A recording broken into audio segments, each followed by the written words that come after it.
with a dynamic lady from the education fraternity, Dr. Gayatri Devi. She's been the principal of Little Flowers Public School, Bengaluru. She is the standing committee member of CISCE board. She's also been the executive committee member of the Association of the Schools for the Indian School Certificate Examination.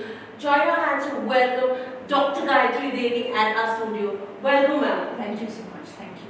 So, ma'am, today we're going to talk on an interesting topic. What's going to be the future of online classes because of the pandemic that has been over the globe, which has created a havoc.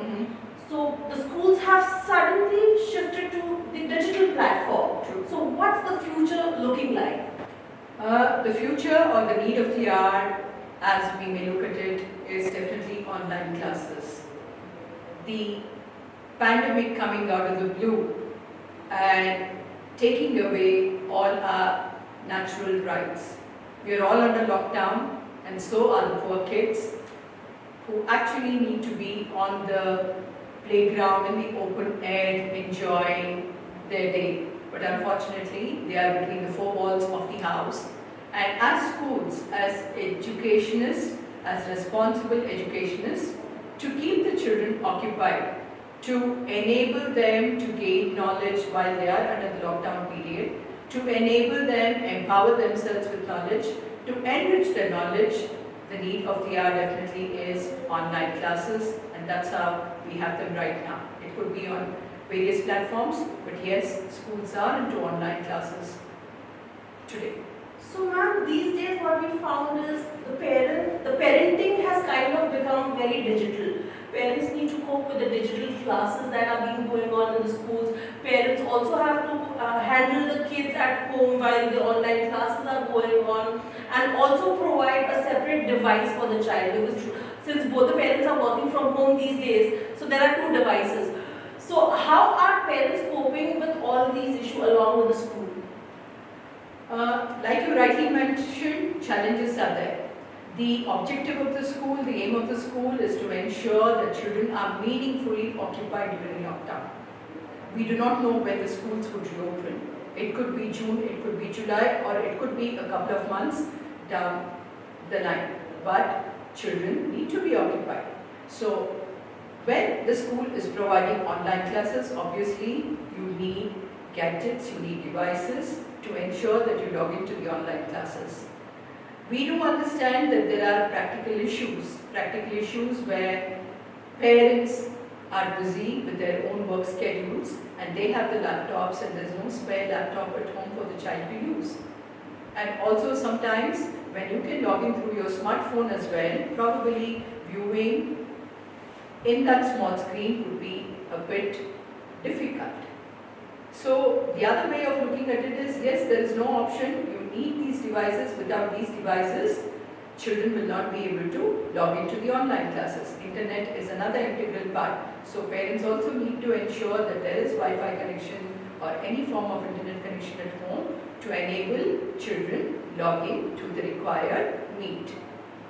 Having said this, today there are many agencies who are providing these gadgets on hire basis. So you can hire these gadgets for a couple of hours, couple of weeks, couple of months. So these options are there in the market for parents to look into.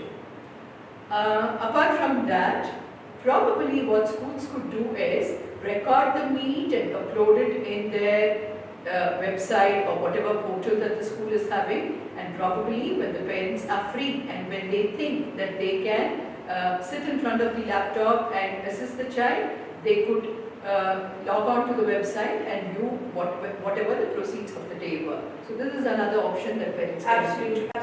So, ma'am, on that note, there's another thought that has come to our mind when we say that the teacher actually struggles a lot while she's taking her classes.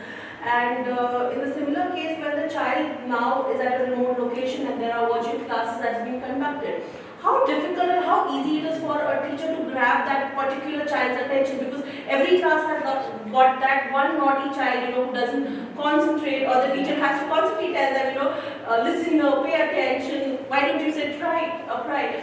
So how are the teachers dealing with such kind of issues?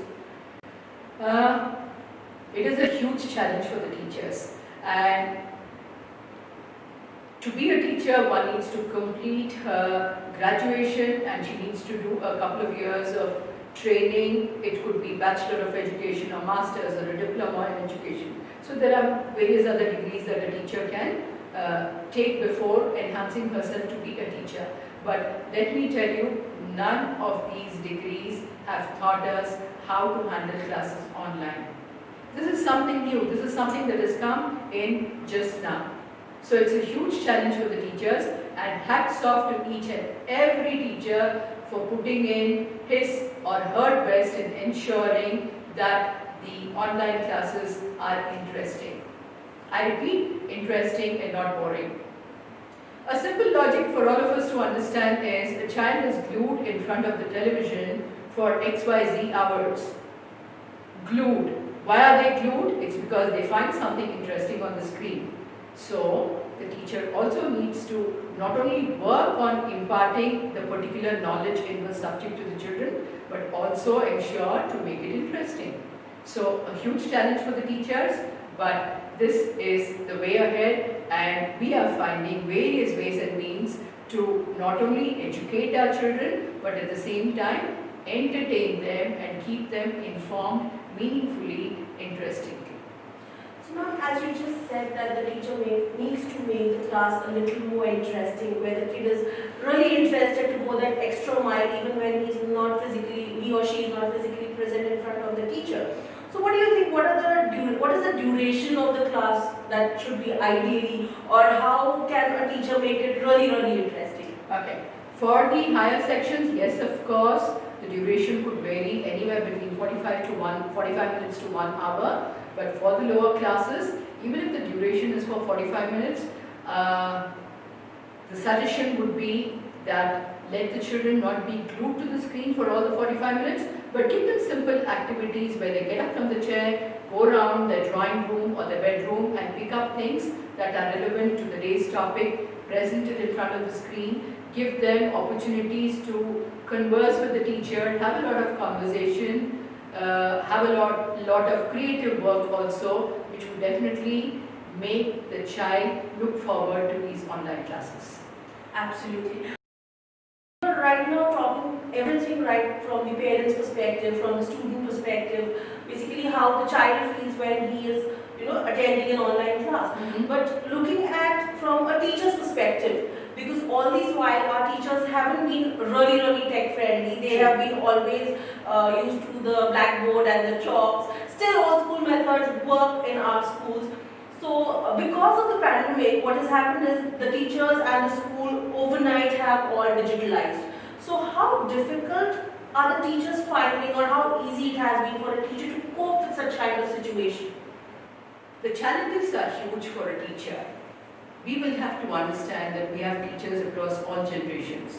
So probably for a teacher who is in his or her 30 plus, it's more easier for them to adapt to technology and the need of the hour compared to a teacher who is already 50 plus. So there are two dimensions to it. A 50 plus year old teacher has a vast experience, but her teaching methodology is completely different from what a 30 plus teacher would be doing online. So we have to accept their expertise, we have to adapt to the required changes of the day, and whether it's a 30 plus year old teacher or a 50 plus year old teacher, the amount of effort, the amount of work, the amount of planning that is required to put up a 1 hour online class is tremendous. For a 1 hour online class, the teacher probably would have to spend anywhere between 6 to 8 hours preparing the relevant PPTs, adding in videos, adding in the concerned text. So it's a lot of work for them, and I would definitely want the parents to applaud the work that the teachers today are doing with regard to online classes. The blame game can go on, but what is this blame game for? The teacher is there to ensure that there is a proper learning process, and this process will definitely enhance and enrich the child. And what is the parent's goal as well? To give their children the best of education. When the teacher's goal and the parent's goal is the same, I think the teachers are doing their best, and the parents have to encourage, and that will definitely boost the morale of the teacher to do better in their online classes. Absolutely. On that note, we'll take a short break. Do stay tuned to Education News Network. We are in conversation with Dr. Gayatri Devi. Uniforms is a very crucial instrument to communicate the unique brand identity of your institution. At Unipro, we are a team of expert designers and merchandisers with over 3 decades of experience in the industry. We are currently catering high-quality uniforms to over 150 schools across the country. At Unipro, we work on the best quality fabrics that are fiber-dyed rather than piece-dyed. Our association with some of the finest mills including Mafatlal assures nothing but the best. Each of our garment passes through over 30 checks to ensure quality and consistency. At Unipro, we work to ensure that uniforms are superior in terms of designs, functionality and quality. Unipro also provides new age fabrics that are antibacterial and dries off quickly. We suggest our clients to opt for one-of-a-kind customized fabrics consistent with your branding, giving your institution a unique identity. On the basis of the parent's profile and geographical aspects, our in-house designers offer suitable and unique pattern for your institution. Unipro provides you with the quality certificate as well as fabric swatches so that delivered products can be matched with samples shown at time of order placement. Our team of over 150 workers helps us ensure timely delivery. These, all the said aspects helps us provide the best after-wash results in the industry. Our production lots are consistent in terms of color, quality and size. We have both online and offline distribution options.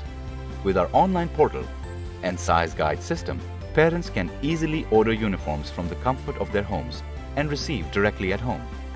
Our well-defined offline process enables us to distribute uniform kits to over 1,500 students per day within your school, thereby reducing distribution and waiting time. We as a brand provide you best quality uniform in a timely manner. Contact us today, 9945172940. Welcome back. We are back after a short break and we are in conversation with Dr. Gayatri Devi at Education News Network. So ma'am, last but not the least, we'd like to know that one message that you would like to give all our teachers who are putting their efforts really hard on the online classes and our educator friends who are watching this interview today. Okay, the message to the teachers will be, you are doing the best. I repeat, you are doing the best. Don't be conscious, don't be bothered about what others have to say, because teaching is a passion and I'm sure you're all very passionate about your work. So do your best, be your best and do not bother to listen to the critics. And to the principals, to the management and to all the educators across, yes, it is probably the most difficult time for all of us, but at the same time, our aim, our goal, our mission, our agenda is only a one-point agenda, and that is to cater to the needs of the hour and ensure that our children have the teaching, learning practices go on smoothly. Come COVID, go COVID. No issues. The teaching, learning practices have to go on. We need to evolve ourselves as better educators and we need to understand the need of the hour and cater to the need. I think that will be the agenda and we need to focus on that and ensure that we have smart children, we have bright children and we have children who have surpassed the trauma of COVID and have emerged as more intellectual children. Thank you so much. Thank you so much, ma'am. Thank you. Thank you so much for coming to our studio and accepting our invitation, and you've taken out all the time to be here. It's really a pleasure. Educators, for more such news, for more such interviews, do not forget to log on to theenn.com and do not forget to like, share, comment and subscribe. For now, signing off, Vimaraj. Thank you.